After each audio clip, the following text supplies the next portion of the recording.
Hello, I'm Paul Ilott from Scopic Research. We've been researching multi-asset funds on behalf of advisors since 2009. More recently, we've been turning our attention to the FCA's Retirement Income Thematic Review, which is leading some advisors to reconsider the retirement income strategies they're offering to their clients. With this in mind, we'll be discussing the key risks that advisors need to consider when taking clients down the capital withdrawal route, which is where they withdraw a regular stream of capital from their invested pension pots to sustain them throughout retirement.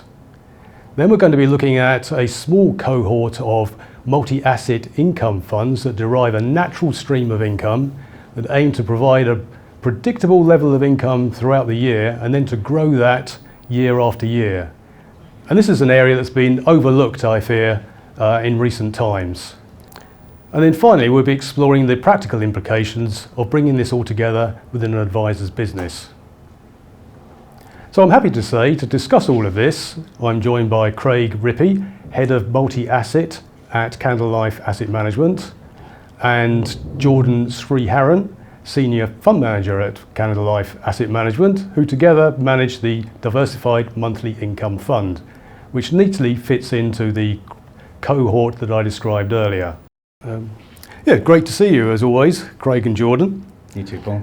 So let's start with the key issues that advisors need to consider when going down the capital withdrawal route. What are the key risks? Well, you're talking about sequencing risk, and sequencing risk really is where markets might fall at the beginning of a retirement period, at the beginning of a withdrawal period. And early withdrawals will have a very disproportionate effect on the value of the total pot versus had the same thing happened at a later point in the retirement. And sequencing risk can essentially mean that two customers who've had the same average return over the course of their retirement might end up with very different outcomes. If one has a big market pull down at the beginning of the period, then it damages the total value of their pot, and the early withdrawals have a much bigger impact on the total return versus a customer where the same drawdown happens towards the end of their retirement and they've already taken the bulk of the share. So there's lots of ways that you can try and address sequencing risk.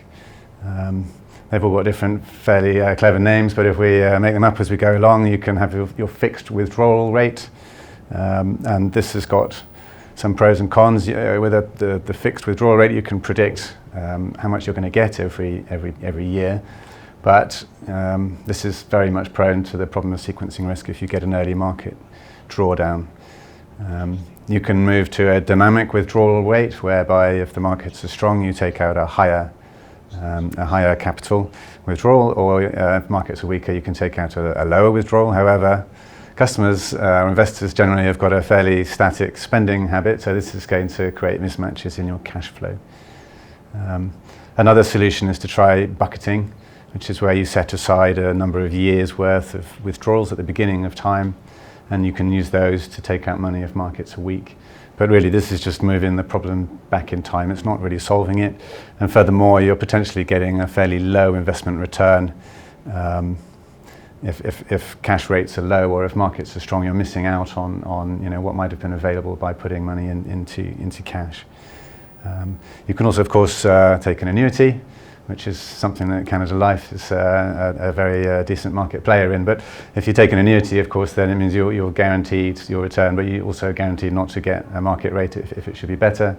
And moreover, you won't have anything left if you want to pass on an inheritance at the end. Yeah, so you can see how a natural income stream from a multi-asset vehicle might be a viable option to all of what you've just discussed there, Craig. But in my opinion, advisors haven't always had the best experience of looking at multi-asset income, not only in terms of the total return, the variability of that against other market options, but also in the variability of the income stream that's offered. What are your views on that? Well, I think that's probably true, and many multi-asset income funds over the years have not been designed specifically with the target outcome that I think is appropriate for mitigating sequencing risk. So a lot of multi-asset funds just take the income that they receive on the day and then they pay it all out again to customers, and this can be quite a variable outcome because dividend yields and bond yields can move around quite a lot over time. Whereas a fund that's been designed to try and reduce the variability is going to be a much better solution. So can you describe the investment outcomes in terms of the income that you're looking to achieve? So for the Canada Life Diversified Monthly Income Fund, we set out at the very beginning to have a monthly income with a minimum yield that was sustainable across a long period of time, and that we thought we could grow, or at least target growing, with inflation. We felt if we could grow the income with inflation, and if it was a sensible starting yield, then it would follow that the capital value of the fund was growing with inflation as well, and providing a nice inflation-proof overall solution for investors. The reason why we put diversified in the name is because I wanted to try and make that income stream and that capital as robust as possible in terms of its growth and capital stability over time. And so we were very keen to try and diversify not only across asset classes but also across capital structures within asset classes, across regions and currencies, and within equities across different markets, sectors and styles and tilts. I didn't want to be beholden to one thing working over time, and we do put in some alternatives as well to further diversify the whole portfolio, both from capital and from an income perspective. So you've mentioned the diversity in the income streams that you're looking to leverage from, but how does it all work in practice? What are you doing to actually create the income stream that you want and the predictability of that over the course of the year? So we take a direct security approach in this portfolio. So we are able to utilise the equity and the fixed income fund management teams here, and they're a big part of the process. And their idea generation in the stock selection side helps us to build the portfolio. But what me and Craig do that's perhaps slightly different is we work as the multi-asset fund managers to work on the portfolio construction and the risk management. And that makes it quite a unique proposition because we have people at the coal face, as it would be, investing in bonds and equities, providing us with up-to-date information on those positions and how they would look to tweak that through time, whilst our job, as Craig mentioned, is to make sure that we're happy with the diversification, whether that be across equity regions, whether it be across different factors and different styles, and of course in the fixed income element where we're making sure the credit rating is in line with where we expect it to be. So that direct securities part of the portfolio is really important, and that leads on to our second most important part of the job, which is to ensure that the income accounting is correctly done. So it's difficult when you're running perhaps a multi-asset fund of funds where funds are paying you on a quarterly or even a semi-annual basis to create that smooth return income profile that we have in the Diversified Monthly Income Fund. So what we're able to do, and it is a very detailed process, is to ensure that the bond income that comes through actually neatly comes in and is accrued on a daily basis. But when it comes to the equity piece and the alternatives piece, it is matching up and getting the optimal blend between those companies that are paying us either annually, semi-annually, monthly, quarterly, to ensure that it lines up with how we want to ensure that we meet our minimum monthly pence per unit price. So if you put those two bits together, which is one, the portfolio construction, the risk management of the overall portfolio, and then align that alongside the income accounting and the income forecasting, which is very detailed and has to go into years in advance for us to in effect make sure that we are producing the right income based on the level of risk we're taking. That's the bottom up piece that me and Craig are involved in on a day-to-day basis. Do you have any views as to why some of your peers who do take a direct security approach are not doing the accounting that you're doing? Yeah, it's a fair question. I guess, and Craig alluded to it earlier, the genesis of this fund was to be an annuity-like product to generate a consistent minimum income on a pence per unit basis through the course of time.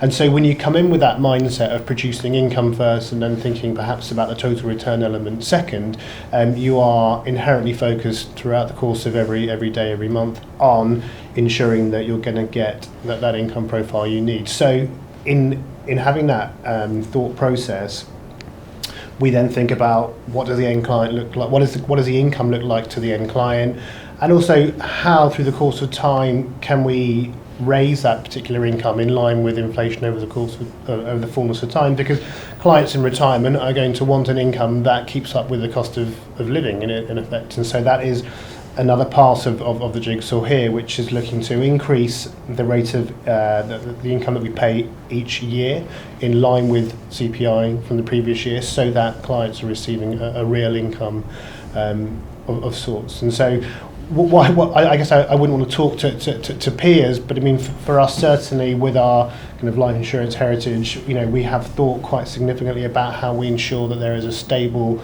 income profile being paid out from the fund and the sustainability of that is actually quite important. So that means finding the right blend between capital growth opportunities and income opportunities in the portfolio, because capital and growth are difficult to, what's the right word here? There is a trade-off between capital growth and income, and typically you can't have one and without having to sacrifice some of the other, and that is where the portfolio construction piece is really important, because you're trying to ensure that you are going to generate the 4% yield that goes up with inflation each year, as well as ensuring that there is a total return element to the portfolio as well that helps you grow that through the course of time. So it's just, there is a total return mindset to how we manage the portfolio here. But that comes from thinking quite hard about the securities that go in the underlying over the course of time.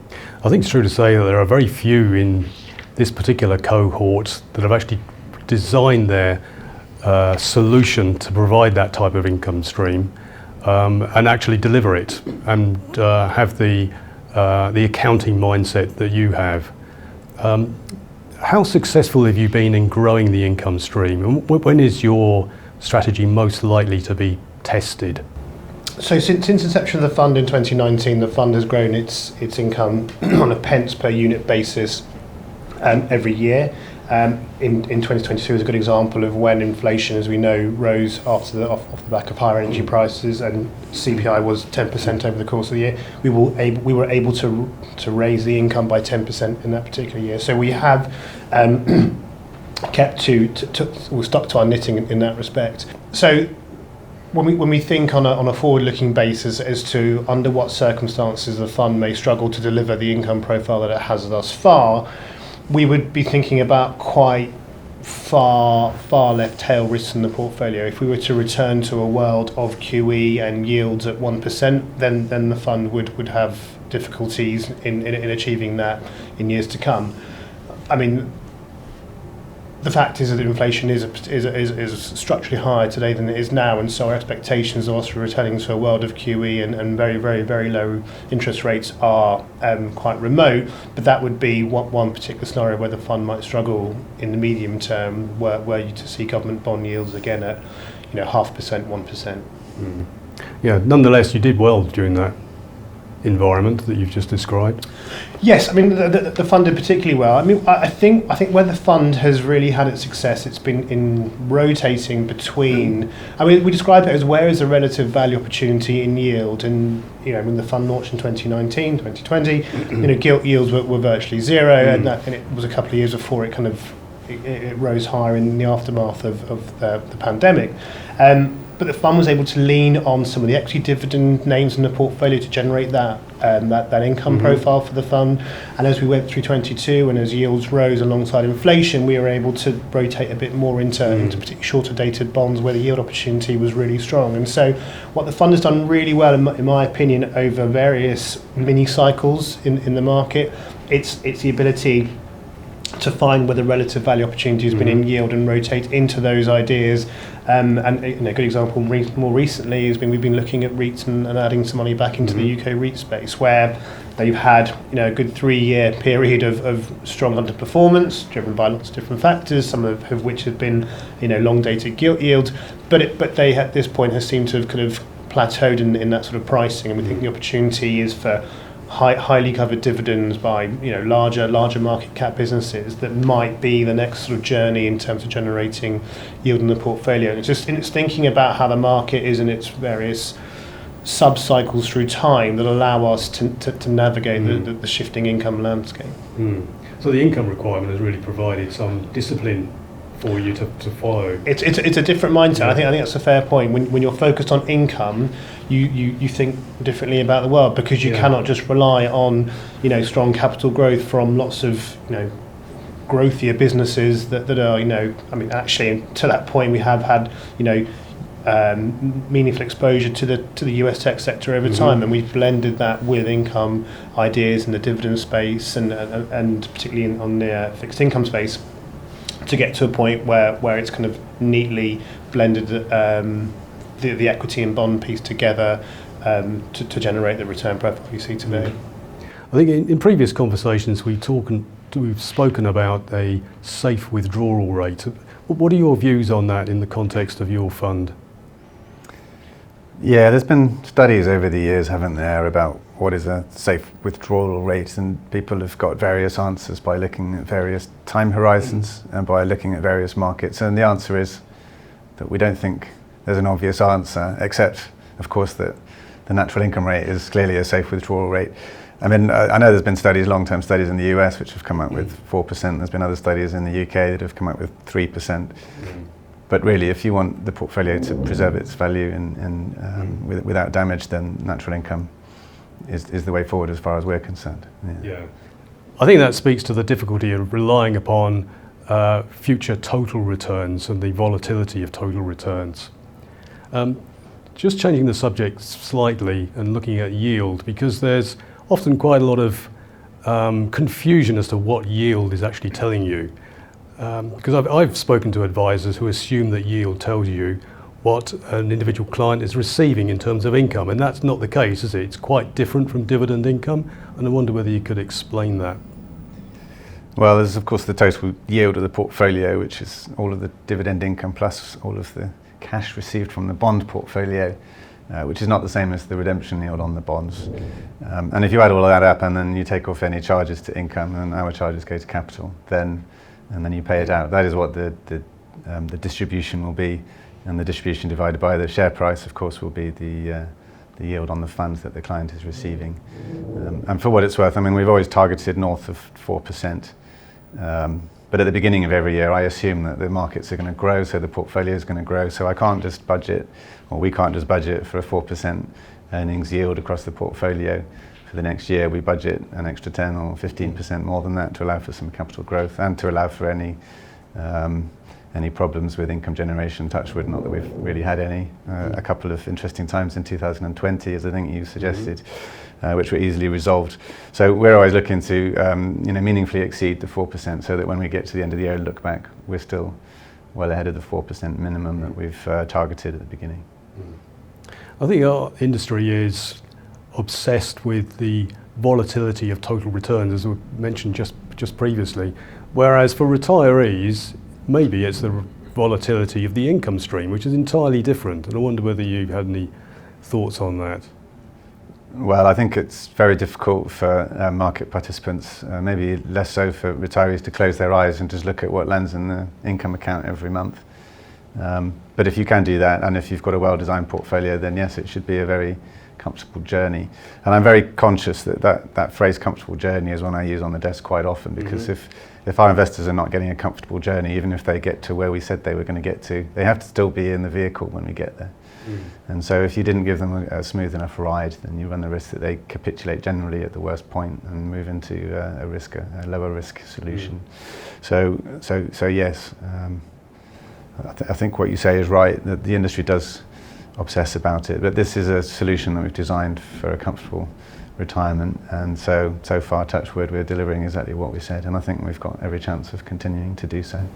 Yeah. I think to that point, actually, I think clients will also look at the track record of delivering that income in pounds and pence over time, because typically the FCA have said that don't judge a fund by its past performance, but actually there is a lot to be read into the payment of that income over, since inception of the fund. And so if you can demonstrate that you've done it in a sensible manner that's increased with inflation over time, that might be where clients in the future start to look at the reliability of that income stream, and can it grow the capital in a sensible manner, which is perhaps slightly different to how you would typically look at a total return fund with long-term growth prospects built into the underlying holdings. So it's just a different mindset in many ways.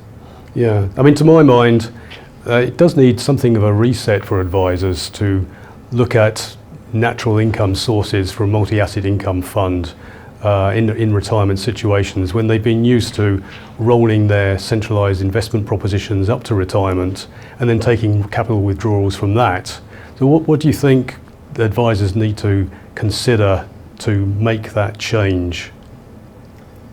Yeah, I'm nervous that strong markets, have helped CIPs work out well. I think that we've not seen since 2009 a proper drawdown, especially for a multi-asset fund that's sitting in the UK. Whenever we've seen partial drawdowns from the US market, they've typically been accompanied by either strong bonds or a strong dollar, which have made them seem quite smooth. And so total return solutions have probably or possibly been providing an optically more safe outcome than they're going to for the foreseeable future. And so I do worry that some CIPs are not going to work out if we get a proper market drawdown that's got high correlations across different asset classes. And so yeah, focusing on income at such a time is going to hopefully deliver a much better outcome for customers at that point in time. And at what point do you think advisors should start introducing this to a client? Because the temptation is to leave it right up until retirement, but is there another opportunity, do you think, that this should be at least spoken about? Well, I think it's good to educate people well in advance of the decision to retire. And I think that part of the problem is that customers don't know when they're going to retire. They always say, I'll retire in 5 years, and then I'll retire in 5 years, and then one day they say, I'm going to retire today. And I think if you've used, for example, our fund as a solution, you can be looking at what income it's going to generate every year. You can see it, you can build up, you can take the accumulation units or reinvest it.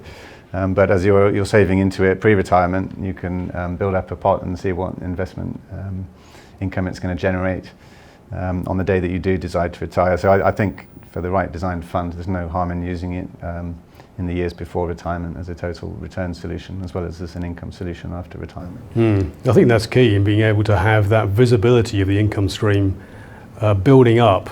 And I think there's a lot of financial planning opportunities that leverage from that.